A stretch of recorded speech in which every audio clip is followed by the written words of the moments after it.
Thank you so much. Hold on just a second.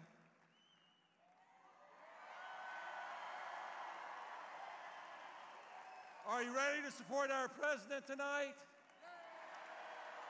Thank you so much for being here. This is an exciting night, maybe the biggest political rally for a senator in our state's history, and you're making it possible. Thank you so much. I am so honored that my friend, President Trump, has taken the time to come to the great city of Huntsville tonight to campaign for me.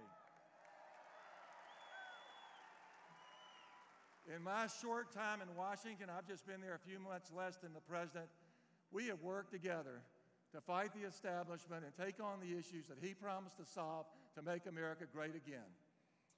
Let's talk about fixing our immigration system. I love that Build the Wall chant. That's fantastic, y'all. That's fantastic. The president's going to come out here and talk about what he's doing to fix the economy, to create jobs. He's bringing back jobs to this country in a fantastic way, ways that we haven't seen in years. And here we are in Huntsville, the defense capital of the world. Let's give our military a big hand.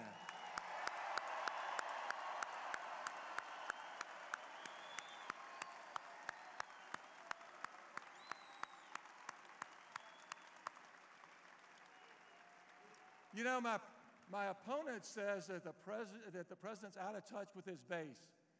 That doesn't look like that to me. Is he out of touch? Let's show him what we think about him. Our president loves the state of Alabama. He loves Alabama. And he said to me, he said, Luther, I can't wait to come back and thank the people of your great state and come campaign for you. Where do you think I should go? I've been to Mobile twice, and it's such a wonderful place. And I said, well, they love you in Mobile, Mr. President. They love you in Birmingham. But they really love you in Huntsville and North Alabama. Why don't you come here?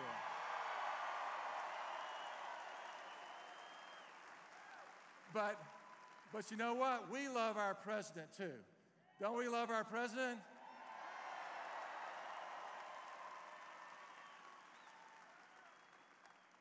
Tuesday's going to be an historic election in this country's history and in our state's history. It really will depend on your getting out to vote. It will determine whether or not the president has the votes he needs in the Senate to stand up to Mitch McConnell, John McCain, and even our own Republican so-called conservatives who are standing in the way of the president's agenda. That's why he's here. That's why he's here to support me, because he knows I've got his back. He knows I'm working every day to make sure his agenda to make America great again passes in the Senate.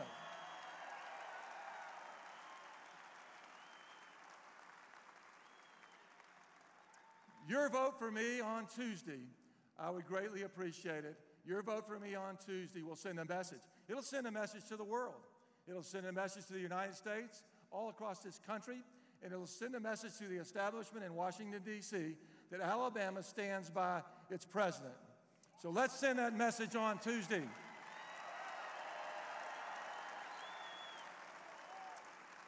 Thank you for this wonderful reception. Thank you for being so gracious to me and my family. Most importantly, for keeping us in your prayers. They mean more than I can possibly tell you. Now it's my great honor and privilege to introduce not only the President of the great United States of America, but a friend of mine. Ladies and gentlemen, the President of the United States.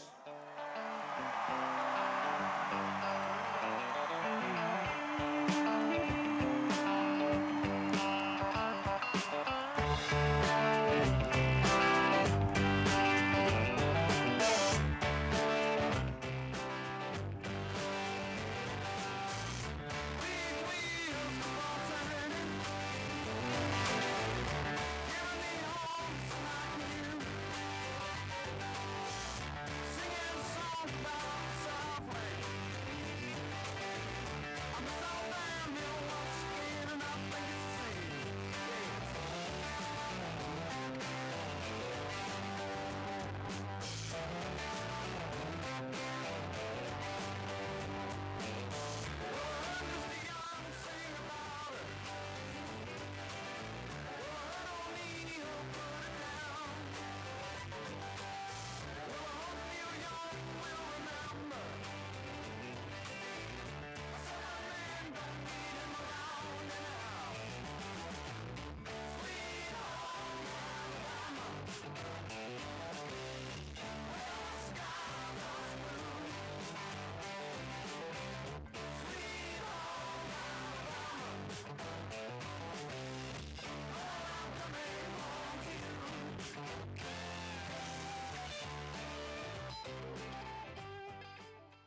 Thank you. Thank you. Thank you, everybody. I love this place. You know, we set every record in Alabama. I love Alabama. It's special. Thank you very much.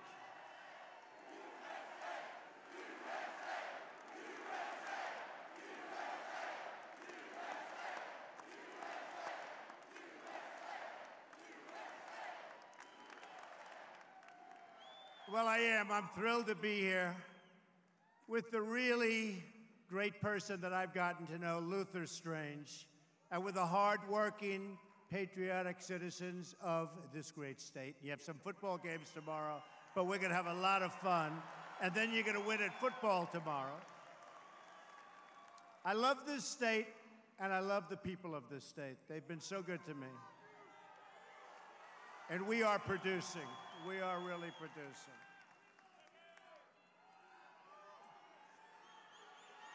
Thank you.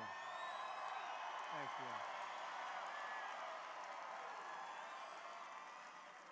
you. And on Tuesday, we're going to send a real fighter and a real good guy from Alabama to the United States Senate on a permanent basis. And we have another great person in our audience tonight, Richard Shelby. Where's Richard? Where is he? Richard. Where's Richard? Thank you, Richard. Stand up so they can see you, Richard. Fantastic. Thank you, Richard. Respected man, I will tell you. He's respected and loved in the Senate. He's only been there for, what, 34 years or something like that, right? But he loves the people of Alabama, too. And like all of you, Luther Strange knows the true source of America's strength. It's God, its family, and its country.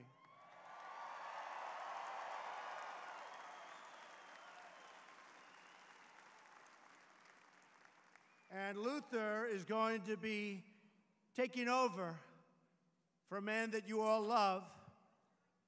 What's his name? Huh?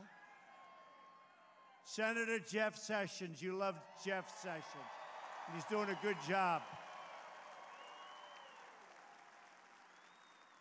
He is doing a good job. We have him very busy, watching the borders. A lot of things are happening. But Luther's taking over for Jeff, hopefully, and you are going to be so impressed with what we're going to do in Washington.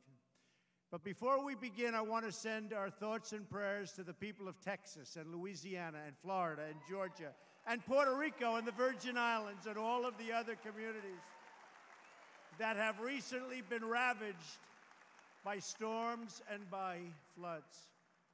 And I called the other day, I spoke to your governor. I said, how are you doing? She said, well, we have about 17 million people that just entered Alabama for shelter. And you took such great care of those people. You really did. I said, you know, Governor, you're the fastest growing state anywhere in the world this week. But it was, you really did. You did a great job. And your governor's doing a great job, too, by the way. When one part of America hurts, we all hurt. We grieve over all that's been lost, but we're also inspired by the incredible strength and spirit and resilience of our people. Together, we will recover, rebuild, and return bigger, better, stronger than ever before. It's going to happen. It's going to happen quickly, better.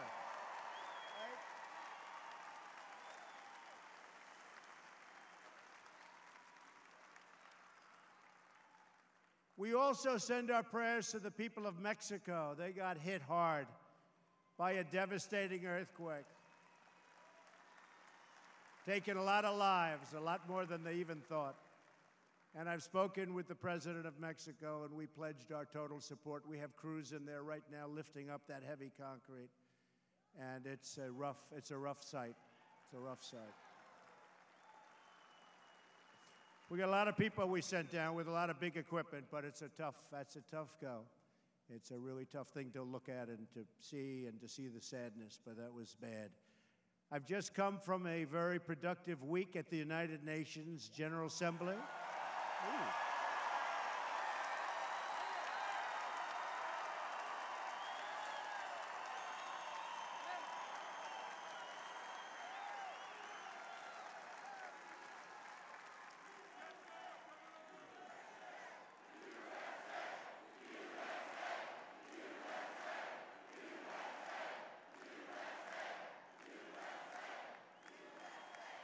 Well, we've been working with our friends and allies to pursue a future of prosperity and security and peace. And we've got some really good people that I know and have tremendous relationships. And we have some really, really bad people. And we're going to take care of the bad people. It's about time. We're going to take care of the bad people.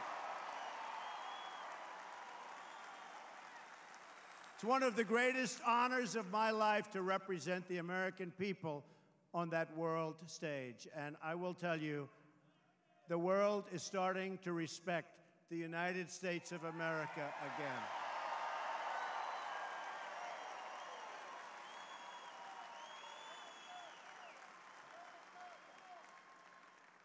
As I said during my address to the United Nations, I will always defend America's interest above all else. I'm here for you. I'm not here for global interest.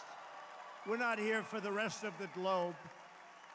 And we want to treat the rest of the globe right. And, you know, when I say America first, everyone's saying, gee. And I never liked it from the standpoint that if you're in another country, you want your country to be first by the leader, right? So nobody really understood. For years, they've said America first, although I'm the one that really means it. There's a big difference. And I said, look, it's going to be America first. We're going to renegotiate these trade deals. We're bringing a lot of people back. We're bringing companies back. You see it in Alabama. You see it in Alabama. But I'm not going to worry so much about other countries. I want to treat them with respect. I want to treat them good. And I want their people to fight for them, just like I'm going to fight. But we're going to be like your football teams. We're going to win all the time. We're going to win. Believe me.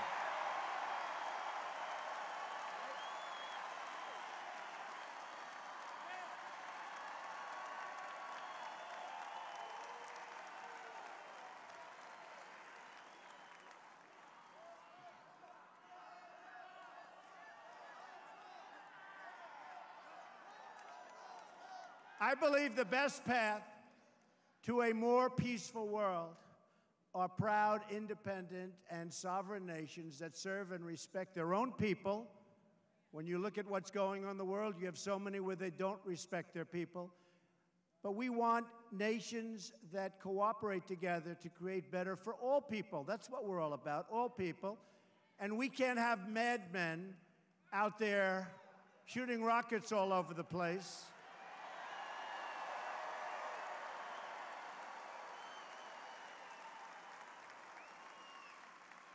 And by the way, Rocket Man should have been handled a long time ago.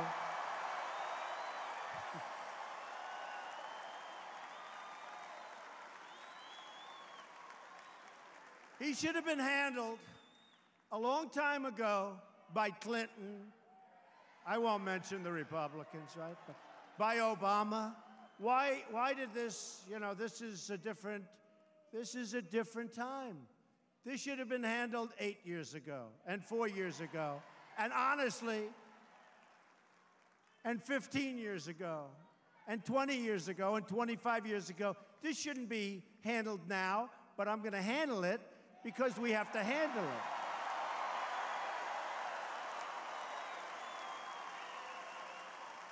it. Little Rocket Man, we're going to do it because we really have no choice. We really have no choice.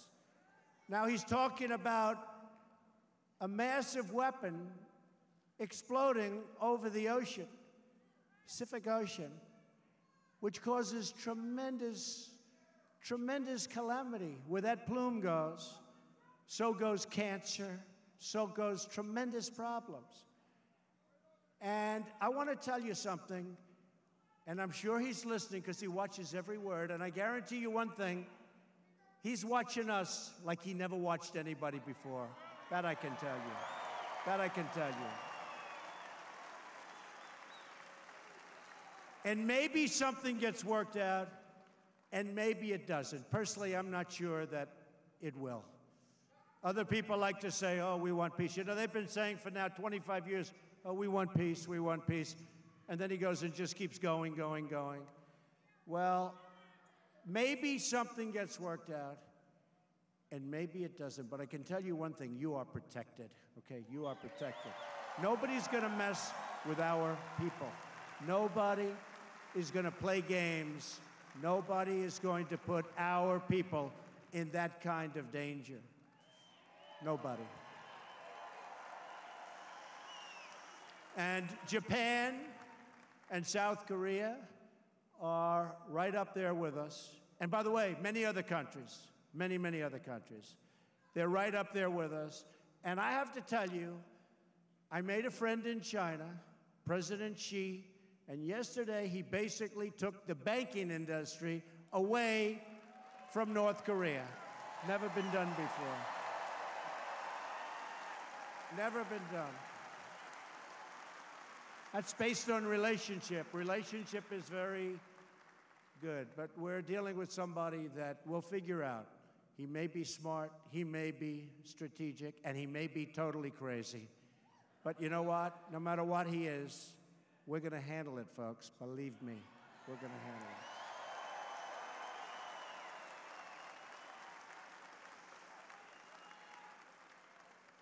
The foundation for progress begins at home with a government that protects and defends our citizens. And that's what we have to do.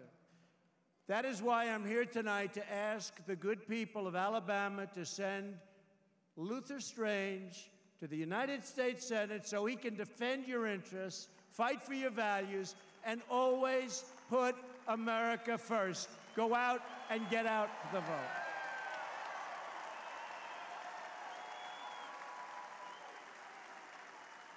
But I'm going to tell you, I'll just tell you this quick, crazy story. So why do I like Luther? Because, you know, I have a lot of friends, and some of them called, do you mind if I go for the other candidate? I said, really, you can. I mean, some of them are working for me, and they feel, and that's fine. Of course, they may not have a job on Monday, but these are my, right, Richard?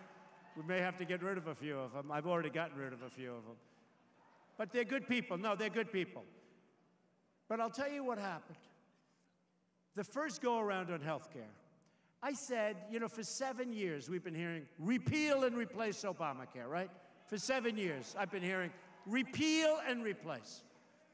So I'm very much involved. You know, they like to say, well, Mr. Trump, President Trump, sat in the Oval Office and didn't do. I'm on the phone screaming at people all day long for weeks. They gave me a list of 10 people that were absolute no's. These are 10 Republican senators. Now, John McCain's list, John McCain was not on the list, so that was a totally unexpected thing. Terrible. Honestly, terrible. Repeal and replace, because John McCain, if you look at his campaign, his last campaign, was all about repeal and replace, repeal and replace. So he decided to do something different, and that's fine. And I say we still have a chance to, we're going to do it eventually. We're going to do it eventually. With Luther and we're going to do it. But I have to tell you this story, because we're here tonight for Luther Strange. I'm here sort of for two. I'm here for Luther, and I'm actually here, it's a Friday night. I really do love the people of Alabama because you've treated me so good. In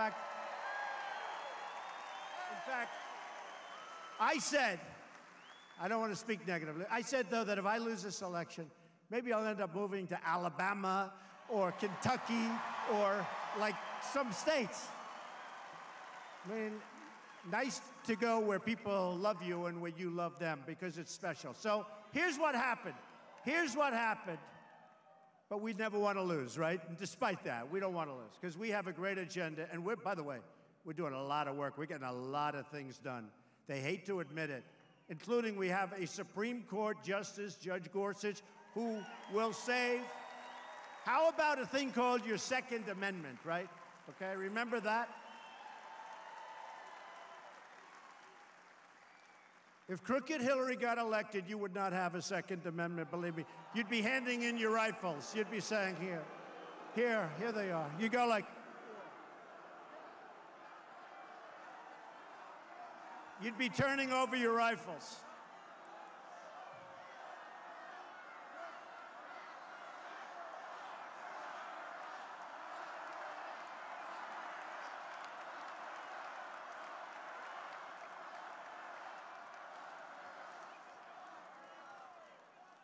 You got to speak to Jeff Sessions about that.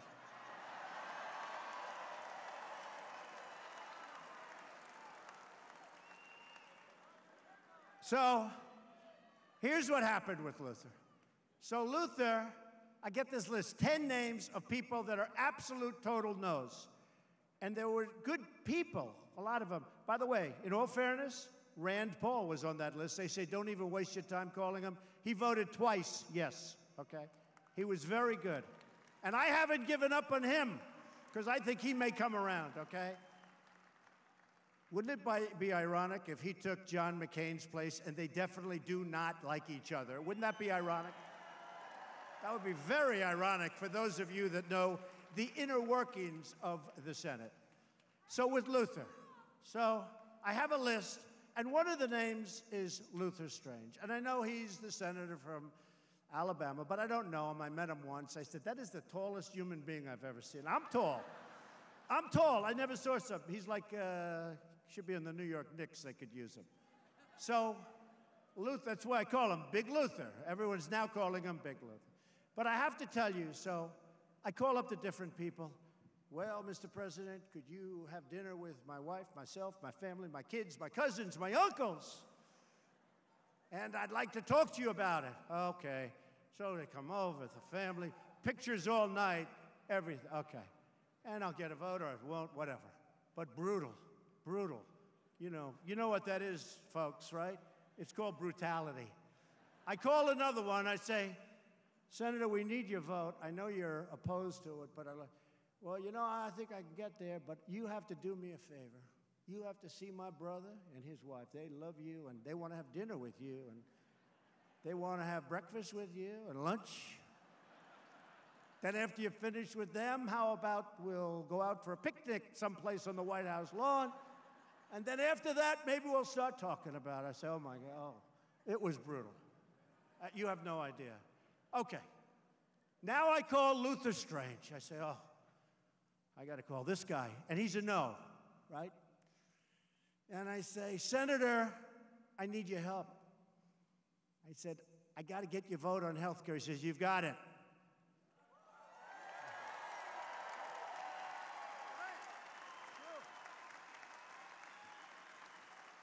I said, what do you mean I have it? Because I've just been hammered by all of these people, right? What do you mean I have it? He said, sir, I was for you right from the beginning. I knew you were going to win. I knew you were going to win the whole thing. I've always been for you. My family's always been for you. And honestly, Mr. President, if you want my vote, you have it. I said, do I have to come and meet you someplace? Do I have to have dinner with your family? I think his wife, by the way, is fantastic. But I said, do I have to have dinner with you and your wife? No, sir, you don't have to have anything. I've supported you from the beginning, and you shouldn't even waste any more time talking to me. Mr. President, you have my total support. I went home and told my wife that's the coolest thing that's happened to me in 6 months, okay? It's true. It's a true story.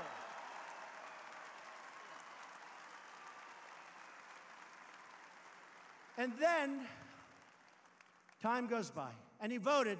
And then, of course, John McCain came in, and he went thumbs down at 3 o'clock in the morning, and everybody. I know so much, folks, I could tell you. It was sad. And we had a couple of other senators, but, at least we knew where we stood there. That was, like, really a horrible thing. Honestly, that was a horrible, horrible thing that happened to the Republican Party. That was a horrible thing. So anyway, time goes by. And I see Luther's in a race. And people are saying he's friendly. Whether you like Mitch McConnell or not doesn't matter. But they're saying he's friendly with Mitch. He doesn't even know Mitch McConnell. He was just there for a few months. And they've put that mantle around his neck. And I told Mitch I'd like to say this. I don't like to, but I'm telling you, he doesn't know Mitch McConnell at all. Luther is a tough, tough cookie. He doesn't deal with and kowtow to anybody. So they put it around.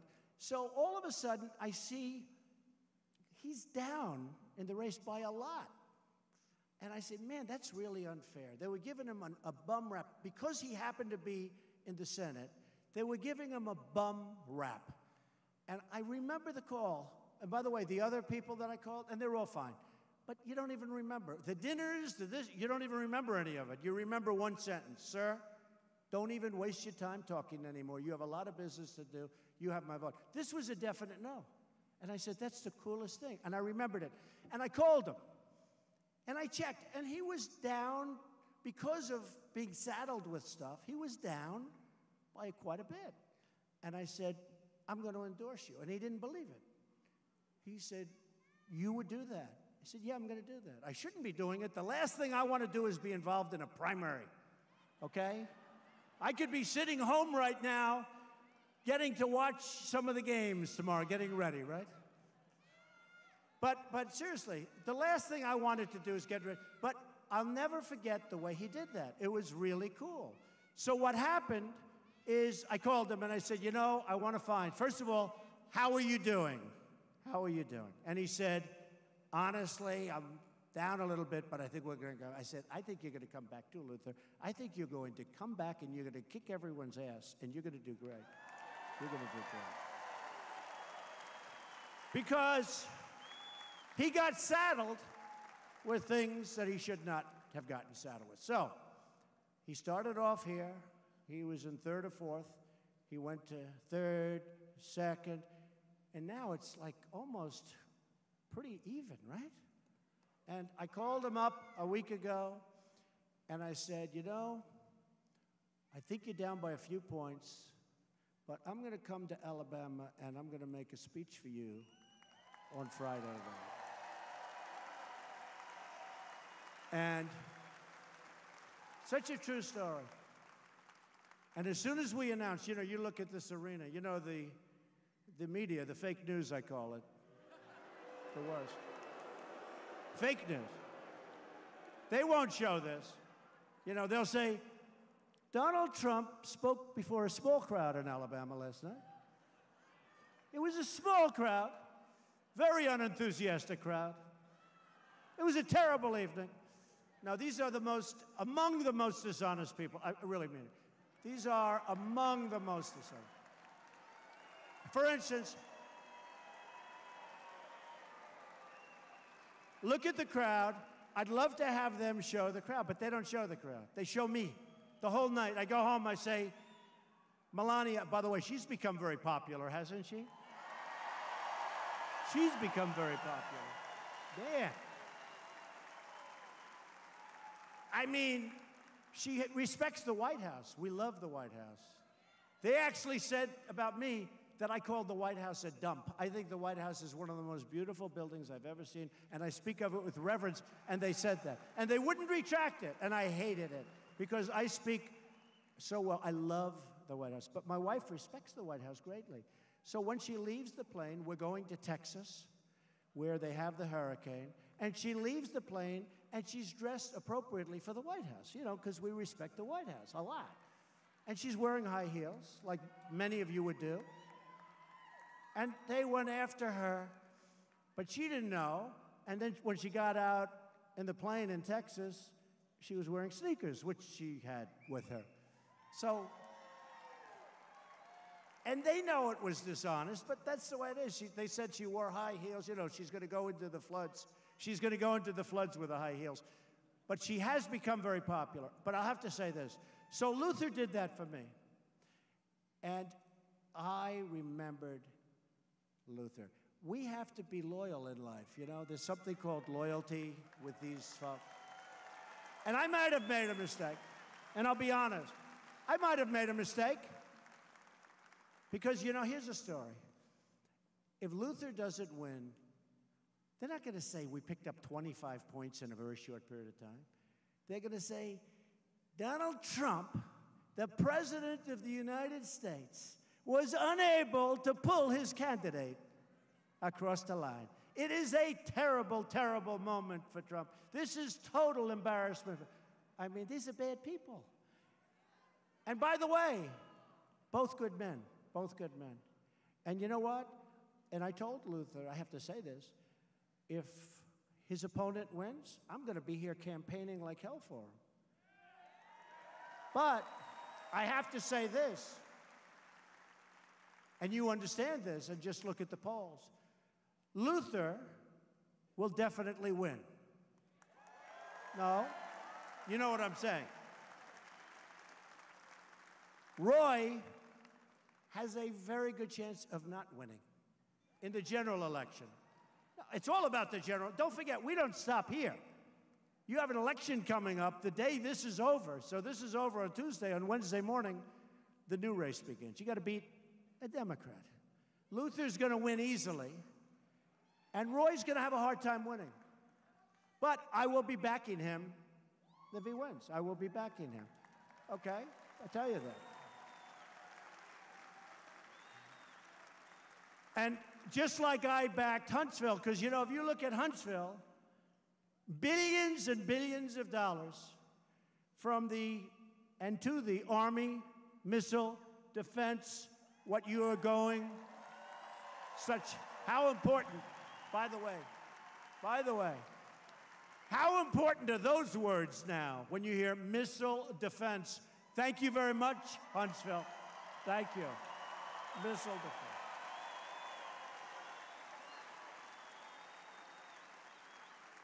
You know, when you hear those two words, last week, as you saw, you know, we just approved a $700 billion budget, much higher than originally anticipated.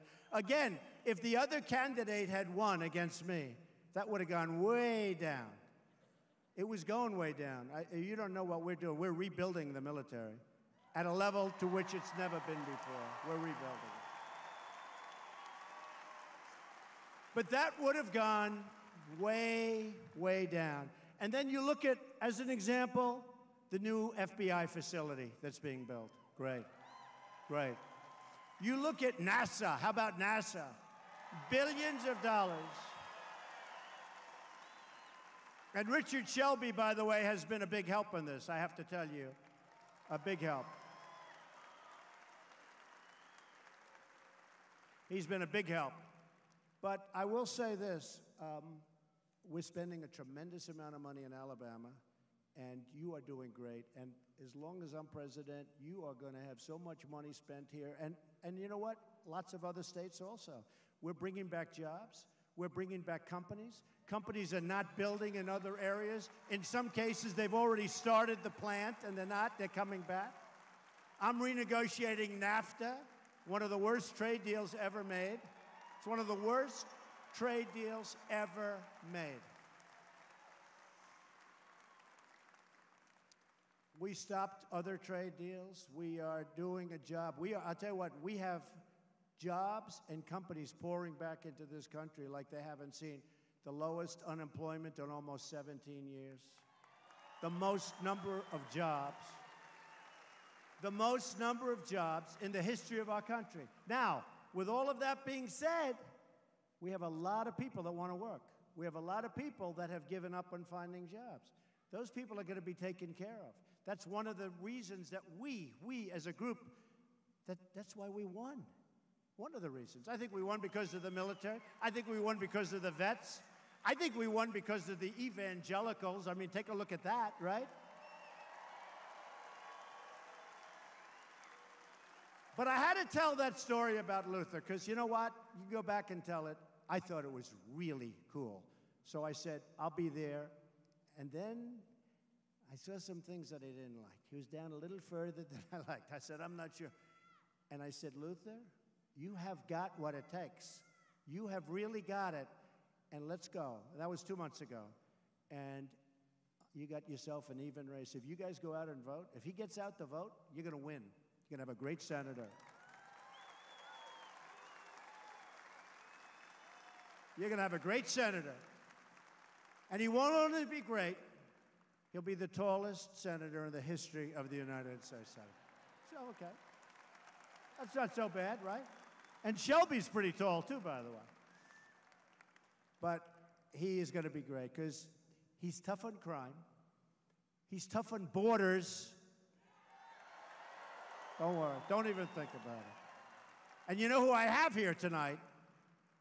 General John Kelly, who headed up Homeland Security. And what a job he did on the borders. Where's General?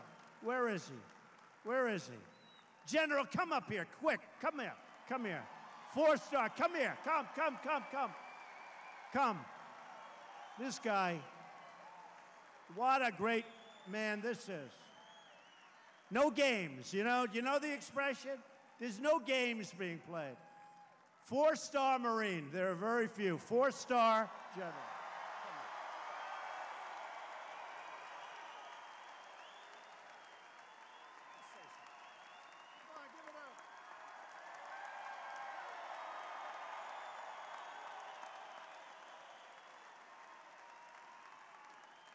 He just wants to work. He's done a great job. 4-star Marine, that's good. But what he did on the borders, and this is without the wall. By the way, the wall is happening, folks, okay? Believe me. The wall is happening.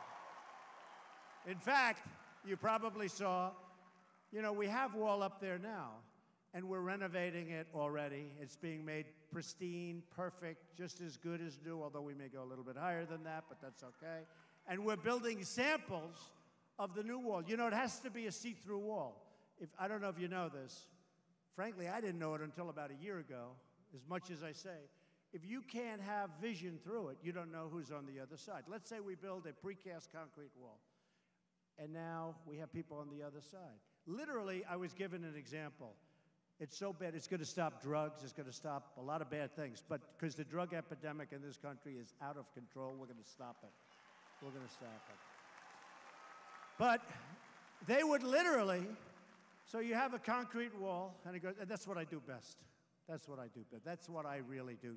Although we've done a good job at politics, too. In all fairness, we've only been doing it for about 2 years, but what I do best, I build.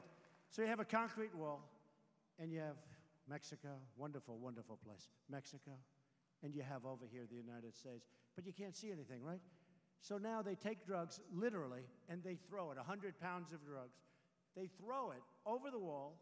They have catapults, but they throw it over the wall, and it lands, and it hits somebody on the head. You don't even know they're there. Believe it or not, this is the kind of stuff that happens. So you need to have a great wall, but it has to be see-through. We are now looking at samples. We have 4 samples that have already been built, General, right? They've been built. And we're looking at different samples already of see-through walls. And I think also, to be honest with you, a see-through wall would look better. You don't have that, whatever it might be. But we are looking at 4 different samples built by 4 great companies, 4 different concepts. They're just about completed. I'm going to go out and look at them personally. I'm going to pick the right one. We're renovating the existing wall, and we are going to have as much wall as we need. You don't need it all the way. You have 2,000 miles. You don't need it because you have a lot of natural barriers, et cetera. Somebody said, well, what are you going to do? You're going to build that wall in the middle of the river? Are you going to, that nobody can go in? Are you going to build that wall on the mountain? I said, you don't need the wall on the mountain. You have a mountain, which is a wall. But we're going to build the wall. It's coming along great. We're soon going to have the final choices done. And the renovations will be done, I would say, within the next 6 or 7 months. We're spending a tremendous amount of money, and we're going to have that. So I just wanted to let you know where we are.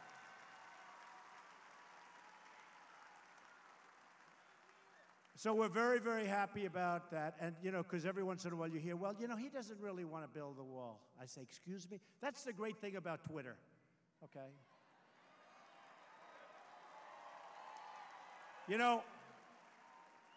When the press is dishonest, which is most of the time, and when they say, I don't want to build the wall, I can tweet, that was a false story, boom, boom, boom. No. It's really not a question about we want to do a wall. We really have to do a wall in order to stop the drugs in particular. And we've been dealing with ICE. We've been dealing with the Border Patrol. They both endorsed me, first time they've ever endorsed a candidate for president. And these guys know better than anybody. They know better than the architects, better than the consultants. This country used to go out and get consultants. They'd spend a fortune on consultants to say what to do, how to build it, everything. They didn't have a clue. They got out of the Harvard School of something, and they'd write about a wall. Let me just tell you, the best guys for telling you what to do are the Border Patrol. The best guy are ICE. These are the guys that know. And you know what it costs? It costs nothing. Nothing. We get it free. And they're happy to do it. I was with them 2 weeks ago. They're happy to do it. So it's really great, and it's going to be a very important element to making America great again, like your hat.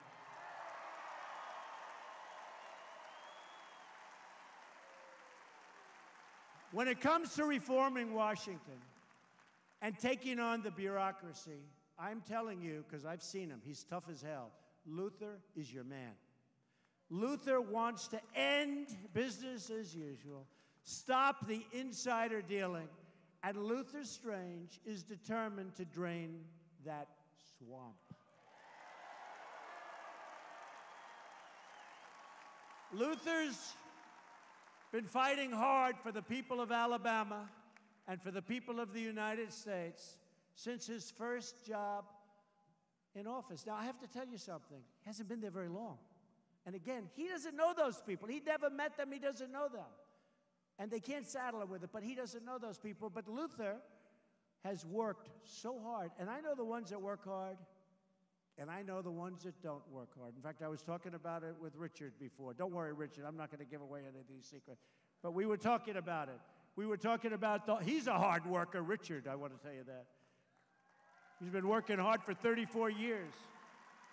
But we were talking about who are the smart ones, who are the hard-working ones. We talked about who are the less smart ones, too. Whoa, dude, I learned a lot. That's a lot of knowledge. But Luther shares our convictions and our vision. And maybe most importantly, he shares our agenda. Remember, he's going to win the race. He's going to win the race. And I'm not talking here. I'm talking against the Democrat, which starts very quickly. But it's why we need each and every one of you to get a friend, go out, get a family member, get the whole family, and bring them out to vote for Big Luther Strange. Got to vote for him. Big Luther.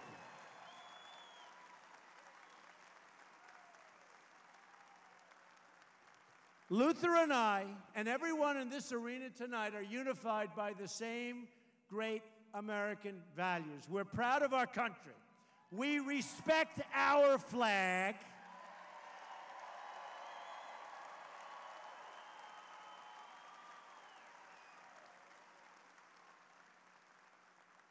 Wouldn't you love to see one of these NFL owners, when somebody disrespects our flag, to say, get that son of a bitch off the field right now, out, he's fired. He's fired!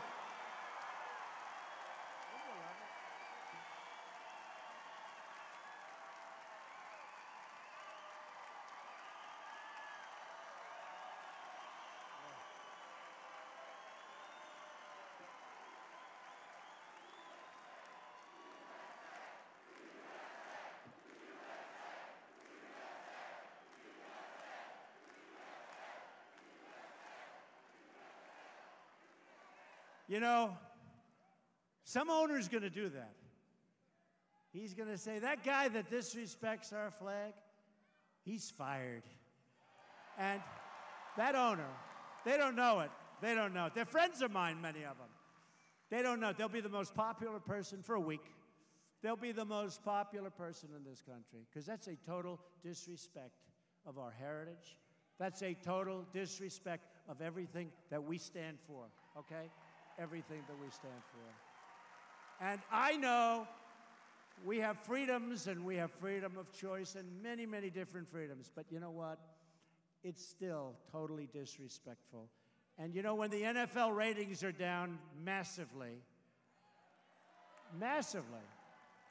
the NFL ratings are down massively. Now, the number one reason happens to be that they like watching what's happening on, you know, with yours truly. They like what's happening. Because, you know, today if you hit too hard, right? They hit too hard, 15 yards, throw him out of the game. They had that last week. I watched for a couple of minutes, and two guys just really beautiful tackle. Boom, 15 yards. The referee gets on television. His wife is sitting at home. She's so proud of him. They're ruining the game, right? They're ruining the game. Hey, look, that's what they want to do. They want to hit, okay? They want to hit, but it is hurting the game. But you know what's hurting the game more than that? When people like yourselves turn on television and you see those people taking the knee when they're playing our great national anthem.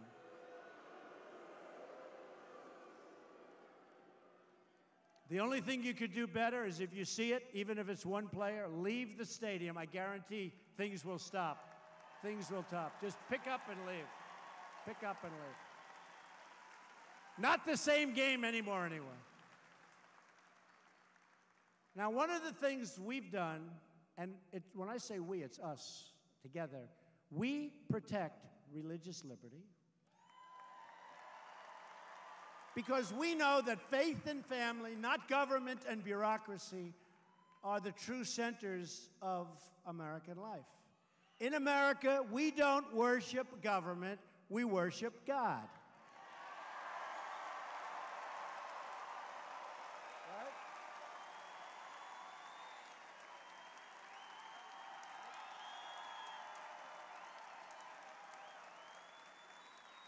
We cherish our magnificent Constitution, and we believe judges must interpret the Constitution as written, and that includes defending, as I just said, our great Second Amendment.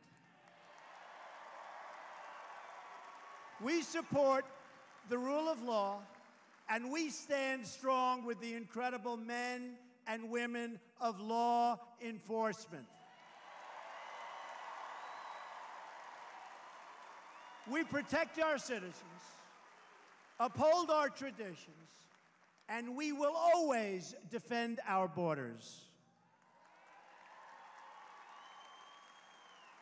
These are Alabama values. I understand the people of Alabama. I feel like I'm from Alabama, frankly.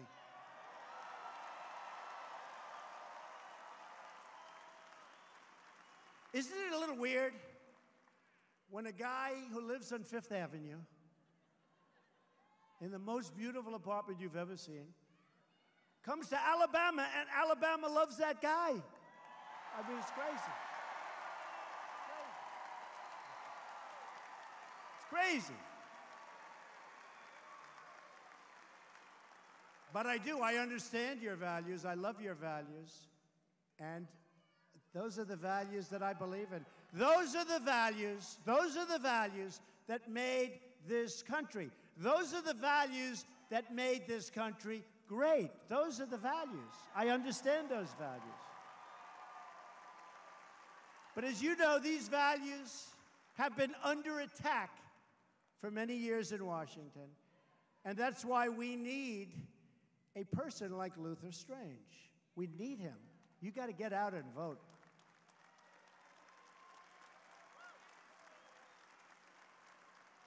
You know, I think if everybody in this room gets out and votes, Luther, you win easily. Got to vote. Just get out and vote. Got to get out and vote. So Luther's not in Washington to serve the special interests like a lot of people, even the way he handled that thing with me. He didn't ask me, oh, you got to this and that. In the end, what did he do? He got better. I would never have done that. Let's say he was difficult. I would never, but he never went quid pro quo. He just treated me great.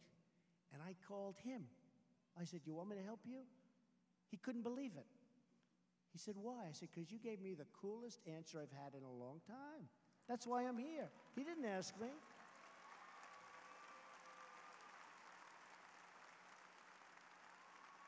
The only mistake he made, I shouldn't say this, it was a mistake. He said, sir, we have a venue that holds 1,000 people. I said, Luther, that's no good, 1,000 people. We can do much better than that. And then we came up with this job, and we are packed. And by the way, outside, there are thousands of people that can't get in. They do not have your real estate ability, okay? Thousands. You got thousands of people outside. Thousands. And they may be listening because we put some big speakers out there, and I hope they're going to vote for Luther. They may not be too happy, but I think they will. So Luther came to Washington to serve you and to represent you. And I can tell you that when Big Luther, we call him now Big Luther. Did people call you Big Luther before you met Trump? You know, I brand people. Some people I brand as this or that. I wouldn't have to go into it because a lot of them are now friends of mine. A lot of them are friends of mine. But so nobody ever called you Big Luther? I think it's a great name. A guy 7 feet tall. What are you going to do? Call him I can never call him Little Luther, right? But I do. I just saw him. I said, he's Big Luther. And that's cool. But when he walks in, everybody knows that Alabama has arrived.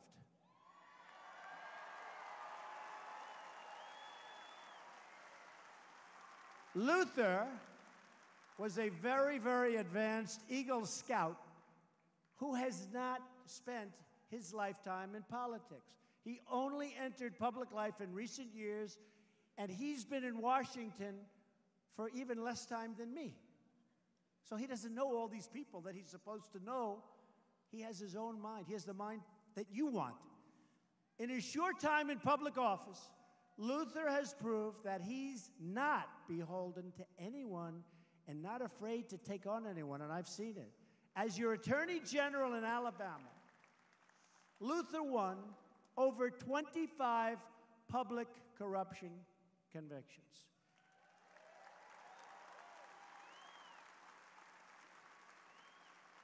And now he's brought that same political courage to Washington. And I have to tell you, friends of mine, because I have a lot of friends in Alabama, and friends of mine have told me very strongly that if Luther wasn't appointed to office for the short term, if he just said he's going to run when you have to run, which is now, he'd be leading every poll by 50 points. He'd be killing everybody. But the fact that he got appointed hurt him. In fact, he was thinking about not accepting that. But if Luther just didn't take an appointment, if he just ran, there wouldn't even be a contest. Nobody could come close to him. So it's one of those things. But I can tell you personally, because I've been dealing with him for the months that he's been there, I'm very lucky that, and this country is very lucky, that he did take that appointment, because he's done a hell of a job. And that's what we need in Washington, people who have the courage to stand strong for our values, our families, our nation. People who have the courage to challenge a failed system. Look, with Obamacare, I've been listening for 7 years as many of these people, now Richard kept voting against it, but many of these people kept saying, repeal and replace, repeal and replace. Then they finally have. Now, they didn't care. Nobody cared because they had a president that wasn't going to sign it. And they didn't have the Senate, so it didn't matter. So it didn't take much courage. So they were getting all these great votes. You know, like, I think they voted, what, 61 times? Like 61 times to repeal and replace. They finally get a president who will sign the legislation, and they don't have the guts to vote for it, okay? They don't have the guts to vote for it. And I was told, congratulations, you won. You won. You know why I won? Because the Electoral College is a very special thing. And I decided, very, I think intelligently, to campaign in the states that you have to win for the Electoral College victory that you need. You know, it's very simple. Very simple. I took a pass on a lot of states. The Electoral College, and I've never really been in favor of it, but now I appreciate it. I tell you what, to me, winning the popular vote is easier because you go to New York, you go to California, you go to Texas, the beauty with the Electoral College is I was going to Maine, I was going all over, I was going to smaller states. It brings the whole country into play. It brings certain states into play that would never really be thought of. But I focused heavily on Pennsylvania and North Carolina. I focused very heavily here, but I actually made one speech here, and I said, fellas and folks, do you mind if I don't come back for a while? Because we have like a 38-point lead, and I'd much rather spend my time in Florida, which we won quite easily, and Pennsylvania, North Carolina, and lots of other places. So Alabama, you were great. I mean, we won by so much. So the Electoral College is actually something I've come to respect. But it's sort of like if you're a 100-yard dash guy or if you're a long-distance runner, you train differently. Well, if you're going for the Electoral College, that's a much different race. So if Hillary runs again in 4 years, which I hope she does, we're going to teach her. We're going to teach her to spend more time in Michigan. We're going to teach her to go to Wisconsin. We're going to teach her to spend a little more capability in Pennsylvania, North Carolina, and Florida, which she lost, and she actually spent a tremendous amount of money. So I just want to, because, you know, you hear so much about this. Remember this. If you're going for the Electoral College, it's a much different race. You don't spend your time in California and New York and these different places. You spend your time in Iowa and Ohio. Remember, you can't win unless you win Ohio. Well, we won Ohio by a lot because I spent a lot of time up there. But I would rather have the popular vote count because it's, for me, it would be easier than winning the Electoral College, which they said a Republican could not win, if you remember. Remember, they said, there is no way to 270 for Trump. That's why I went to Maine 4 times, because I needed one. I needed one. They said, there is no way. Well, we ended up at 306. There is no way. I guess they were right. No. Luther, they were right. They were 100% right. There is no way to 270, yes, but there is a way to 306, okay? So we won by a lot. But when you hear all this nonsense, when you're a golfer and you have match play, or you're a golfer and you have stroke play, different tournament, you train differently. Same with runners, same with lots of other things. So they have to learn their lesson. They have to campaign in areas that really matter. But we had such a great victory. It was just something that was awe-inspiring and something that I think everybody in this room will never, ever forget. And I appreciate the fact that the people of Alabama were with me right from the first day. And they said to me, don't come back, go to those other states that you have to work. I appreciate it.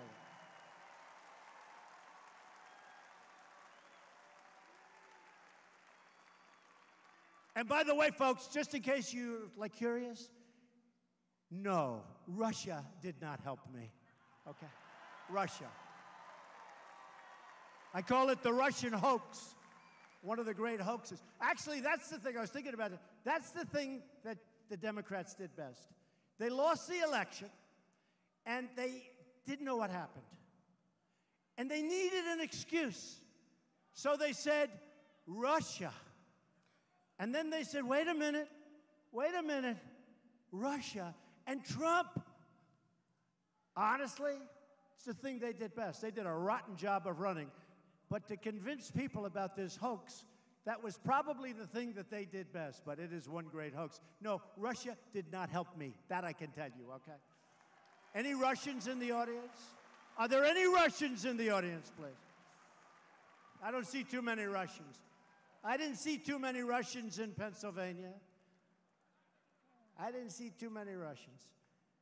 We need people in this country who have the courage to say what they mean, to do what they say, and never, ever to back down. As your Attorney General, Luther helped you lead the fight in court against the Obama administration's big power grabs. That includes challenging the EPA's Clean Power Plan, which, by the way, did you see what I did to that? Boom, gone. Look at that guy. He knows. Gone. And I did that one without Luther. But he defended it and got rid of a lot of things on a state level. And also, I've defended, and Luther has defended so vigorously, religious liberty from Obamacare and the fighting of Obama's and the administration's dangerous, really almost you could say inhumane plan on refugees. It's inhumane. When I opened my election, I talked about what was happening, the viciousness and what was happening. A lot of people thought it was tough. Turned out to be true. In fact, it turned out to be understated, not overstated. And that was a big part of our success. Since the day Big Luther arrived in the United States Senate, Luther has always been for us. Has always been for us. He's not a friend of Mitch McConnell. He doesn't know Mitch McConnell until just recently. And I don't say that badly about Mitch at all. I'm not saying that badly. I'm just telling you. He doesn't know him. He just got there. I said, how well do you know him? He said, I just met him because he just got there. He's been there for a very short period of time. And in fact, he just came out against, and he was against it before, but he just came out against that totally ridiculous rule, the filibuster rule. It's ridiculous. So we have 52 senators, and on a lot of legislation, you need 60 votes. That means we have to get 8 Democrats. And then they get upset with me when I go to see Nancy Pelosi and Chuck Schumer, who were very nice. They get upset. Why did you see them? I said, because this rule is crazy. We have 260 bills. Many of those bills, not all of them, because they can use reconciliation for those of you that are interested in that. But that's a trick. That's just a trick. Many of those bills will never get passed. Most of them will, because you cannot get 60 votes. You cannot. It means that 8 Democrats control the Senate. Now, I think we're going to pick up seats in 18. I'm going to work very hard. I think we're going to pick up Democratic seats. I believe that. We're going to pick up Democratic seats, but they have to get rid of the filibuster rule. Basically, we can't go to 60. We want 51. That's how we have Judge Gorsuch. If we didn't have that, you would not have Judge Gorsuch right now on the Supreme Court.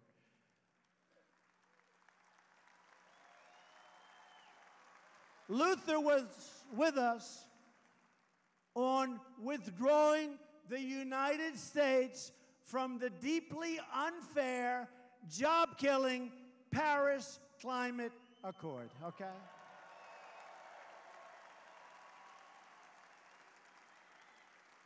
You know, it sounds so nice, but it was a killer. It was a killer for our country. And it was very unfair. As an example, we kick in now. China, who I love right now, this week. Don't forget, that was a big thing. Got a 15-0 vote twice. And I must say, Russia and China both came along. They both came along. That was a great thing. And maybe more importantly, maybe it's more important, but maybe more importantly that when China did this banking thing, that's so big. Let's see. I'll let you know if it's big in a little while. Let's see what happens, okay? Let's see what happens. But certainly it's never been done. And I think you're going to see some good things. I think China wants to get this problem over with. They don't need it. That's their part of the world. They don't need it. They do not need this problem.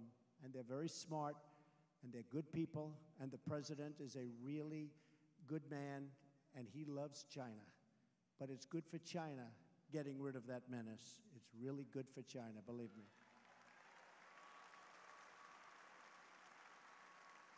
Luther's with us on cracking down on dangerous sanctuary cities that release criminal aliens into our communities. What's that all about? And by the way, Jeff Sessions is working very hard on that, really hard. Really hard. And effectively, very effectively. Luther's with us on cutting taxes and bringing jobs back to America. He's with us on giving our military the tools, unlimited. He wants the military taken care of and funding the fight so that we win without question, and that's where we're going. $700 billion. He not only has my endorsement, remember this, he also has the endorsement of my great friend and Vice President, Mike Pence.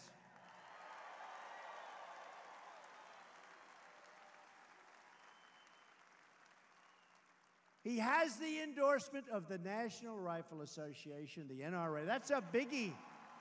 That's a big one. Luther, that's big. He's got the endorsement of the National Right to Life and the Alabama farmers. That's big stuff.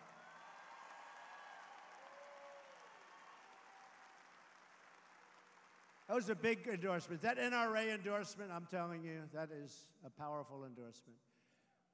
With Luther Strange You don't just send a message to Washington, you send a fighter to change Washington the way we all know it can be.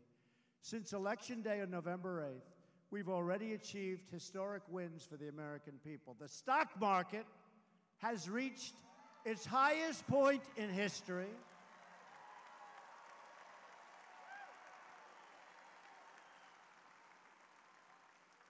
They hate it. They hate to hear that. Oh, we're up like 22% since November. 22% since the election day. I think it's even more than that. But it's reached the highest point. Think of it, the highest point. And unemployment is at the lowest level it's been for 16 years, close to 17.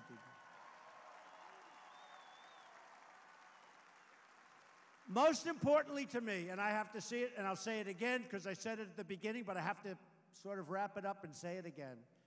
Companies are flowing back into our country. They want to be here. I was with one of the great gentlemen that I became friendly with, a leader of a major, major country. So I won't tell you because I said I keep it private. So, you know, there are only probably a lot of people watching on television. Oh, look at all those red lights. Ay, ay, ay, ay. It's always fun to see a red light, like CNN has a red light on, and then I start saying it's fake news, and you see that light go off so fast. But, by the way, do you think they showed the room? Look, do you think they showed up the little nooks and crannies of this? Do you think they showed the room? I don't think so.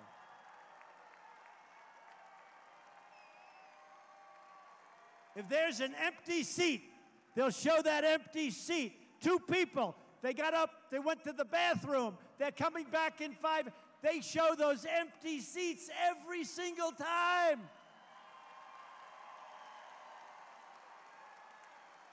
Fake news. So I'm really proud because a record in the history of our country's stock market, tremendous gains. People that run companies that truly hate me, they now love me. They're coming up, Mr. President, sir. I'm making them all, everybody. And that means jobs. It means everybody. I'm serious. People that truly dislike your president, the heads of these companies, are coming up and hugging me and kissing me. And, oh, they are just. But I'm not doing it for them. I'm doing it for jobs. I'm doing it for the country. That I can tell you. Doing it for the country. I told you many times during the campaign, but I told you many times, and this is not even a choice, we're renegotiating NAFTA, and we're either going to get a fair deal or we're going to terminate NAFTA. It's very simple, okay? Because it's one of the worst deals ever negotiated. One of the worst deals ever negotiated. Every day, I am keeping my promise. We have done so much. You know, they don't like to say it, but we've passed over 50 pieces of legislation. That means going through Congress. That means getting approved by the House and the Senate and signing. That's not including all of the executive orders I've signed. That's not including the fact that we have reduced unnecessary regulations to a point that this country hasn't seen in years. And we're not finished yet. But one of my biggest promises has been to our great veterans, and we are doing one of our best jobs there. We are doing one of our best jobs with our veterans. We've published online wait times at every VA facility, opened the promised White House VA hotline, extended Veterans Choice. You know what that is? The veterans, our greatest people. These are our greatest, our bravest, our most wonderful people.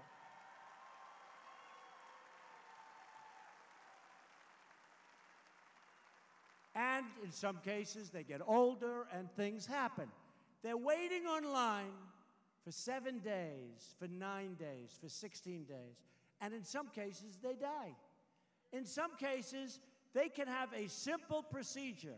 They can have a simple prescription, and it takes 11 or 12 days to get offline to see the doctor. By the time they get to the doctor, they're terminal.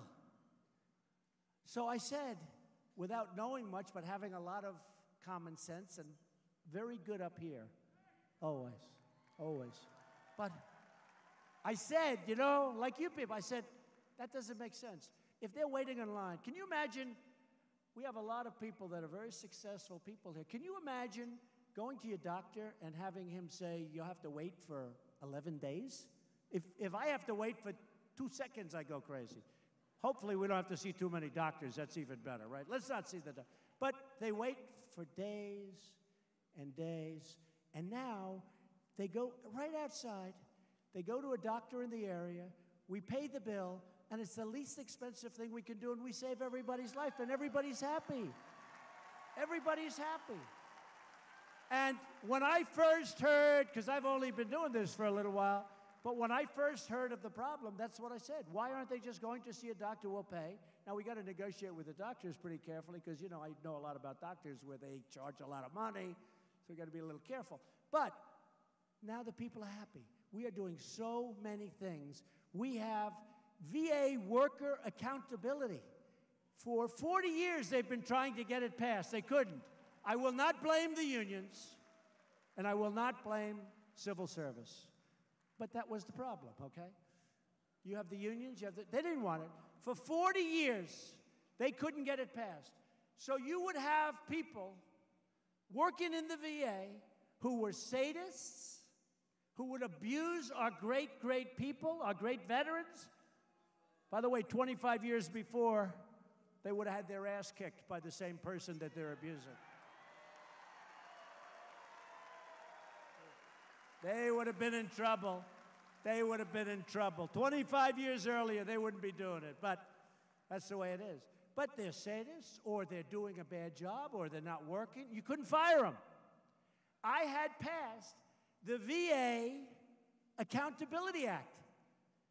We have a great man, David Shulkin, Dr. David Shulkin. He's running the VA. He has done more in 8 months than they've done at the VA for years and years and years, and it's really getting good over there. So, very proud of him, because I made that promise. And in the best tradition of America's greatest leaders, we're standing up for American workers and defending American jobs and American industry. We're building our future with American hands, American labor, and American iron, aluminum, and steel. We will buy American. We will hire American. In my first month in office, I withdrew the United States from the disastrous and job-killing, it would have been a disaster, the Trans-Pacific Partnership. Great ripoff. You want to see jobs leave the country? Sign that. And they were going to sign that as fast as they could. That was a disaster for this country. We're eliminating unnecessary regulations so we can create more jobs and wealth right here in America. I've ended the Obama administration's war on coal, and we're putting our wonderful coal miners back to work, producing beautiful, clean coal.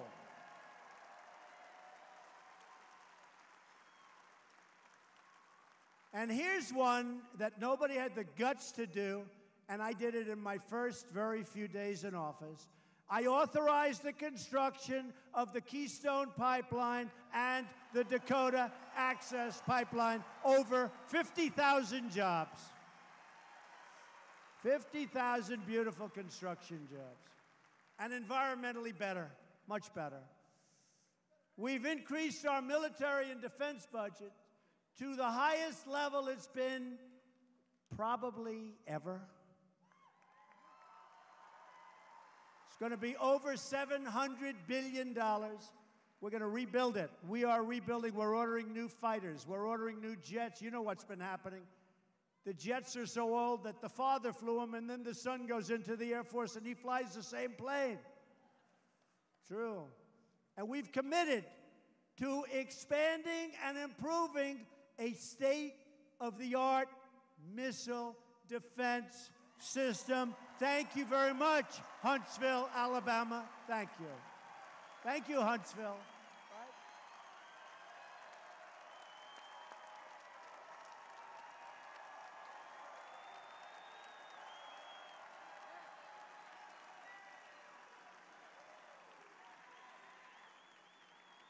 It's amazing the way all of a sudden missile defense systems sound so good. And by the way, these systems, I watch them and I see what's being developed. I mean, they're taking out rockets that are going so fast. And the percentage of success is so high.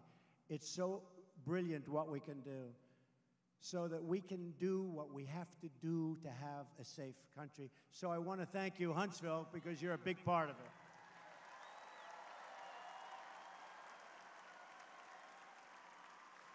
We've just brought back the National Space Council to restore America's legacy of leadership in space. Leads to so many things. The council will be chaired by Vice President Pence, who's visiting your NASA facility in Huntsville on Monday to get you out to vote. That's why.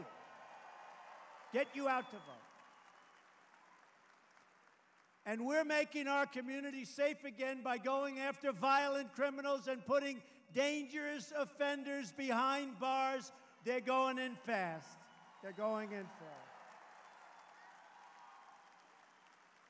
We have the backs of our police officers, our ICE officers, and our Border Patrol officers, and we have their backs 100%, just like they take care of us.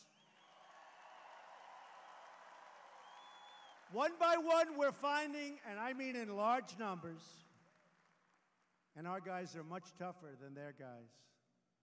We're finding the gang members, the drug dealers, and the criminals who prey on our people. We're throwing them the hell out of our country, and we will not let them back in. They don't come back in anymore.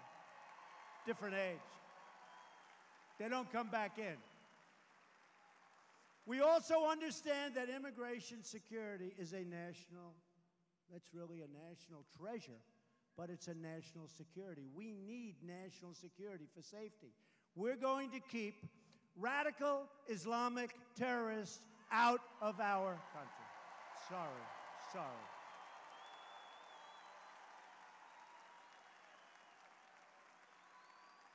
Call up some of the other countries in the world, say, how you doing, folks? Not so good. We're creating an immigration system that puts American workers and American families first. We're moving quickly to pass a massive tax cut and simplification for the middle class. We want new tax returns. We want simplification. We want reform. And you know what we really want? We want massive tax cuts. That's what we're doing for business. That's what we're doing for the middle class. If we want to restore American prosperity, we need tax reform that is pro-growth, pro-jobs, pro-worker, pro-family, and pro-American. The United States currently has the highest business tax rates anywhere in the world, 60% higher than other developed countries. This is a massive economic disadvantage for America, costing us millions and millions of jobs and trillions of dollars. Under our plan that you're going to see next week, enjoy it, okay? Enjoy it. You're going to love it. It'll be the biggest tax cut. I got to get it approved by Richard and by Luther, but I have a feeling you'll be okay. Luther, you promise? Because if you don't vote for it, I'm leaving right now. I'm going to take away. If he doesn't vote for it, I'm taking away the endorsement. No, but under Luther and under Richard, we're going to have one of the lowest tax rates in the developed world, bringing back our jobs, our companies, bringing them back to our shores.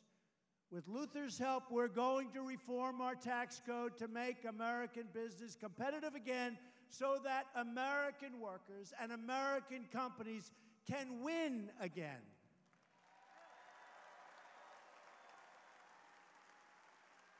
We're going to bring back to our country 3, 4, maybe 5, nobody even knows what the number is, but many trillions of dollars that is currently parked overseas, and it will be invested right here in the good old USA. It's coming back into our country. Right now, it's impossible to get it back.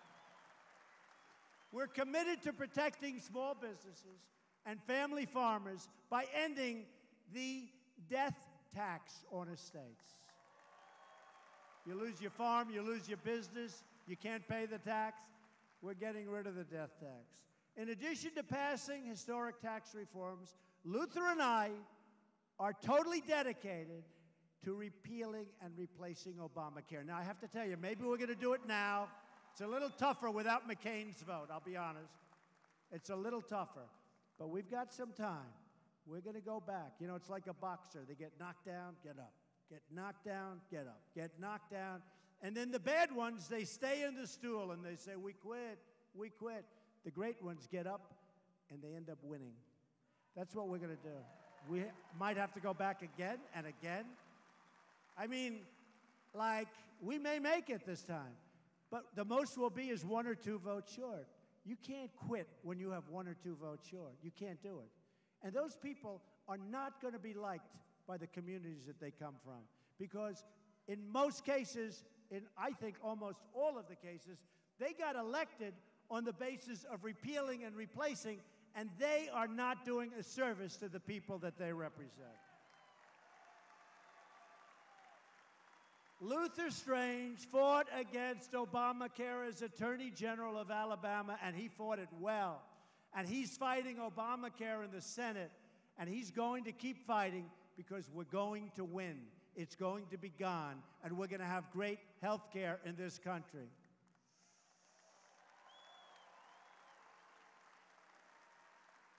Your premiums are surging. Your deductibles are through the roof. Alabama's way up, but we have states that are up 150%. We have one state, the state of Alaska, it's up more than 200%. And I'm having a hard time getting a certain vote, but she's a good person, and I think she's going to come through. I mean, if you look, Alaska is up over 200%.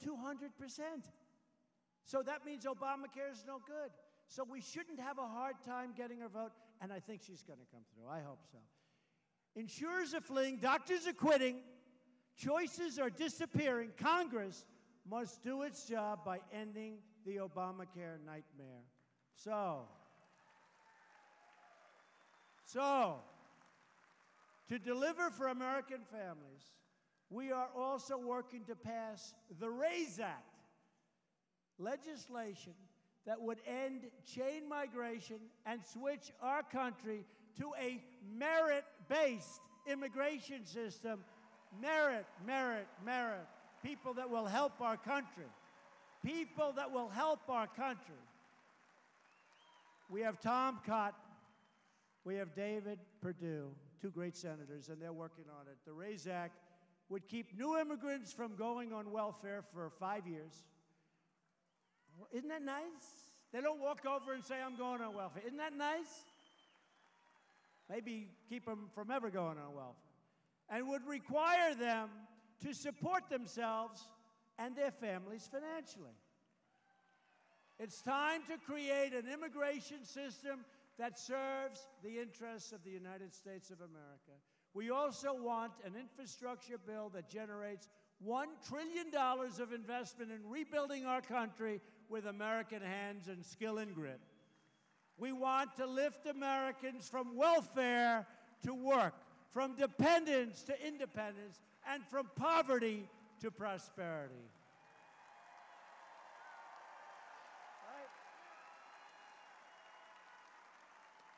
We want every American child to grow up learning the dignity of work, the pride of a paycheck, and the satisfaction of a job well done. We want our citizens to go to work every morning in a job they love, supporting their families and lifting up their communities like you people have done so well. But we can only bring prosperity back to our country and hope to our struggling communities if we can take our America First agenda, if we can take our Make America Great Again agenda back to Washington and drive it to victory. We can only achieve those historic legislative wins, and we've had a lot of them in a short period of time, if we have patriots in Congress who are willing to stand up and fight for what we believe. And that guy can do it. We can only win those fights, and we can only drain the swamp if we have smart, tough, and tenacious leaders who know who they represent and they know how to deliver. Luther Strange is our man. He's our man.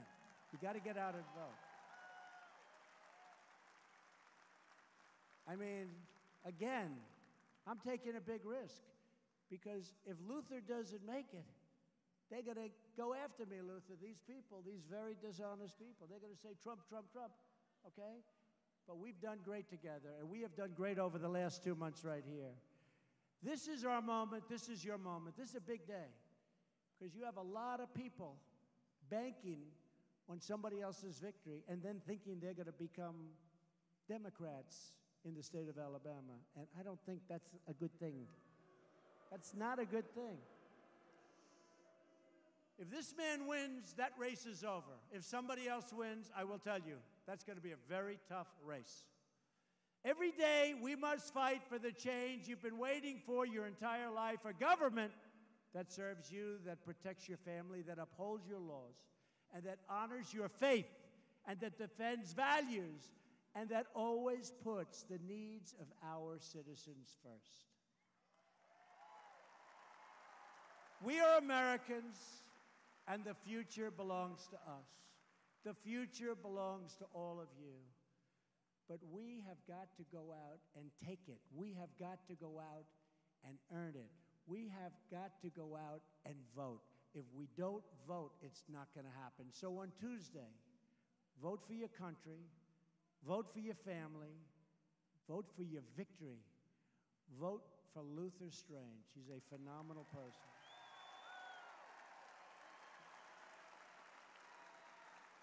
And together with the great people of Alabama and your giant in the Senate, we will make America strong again.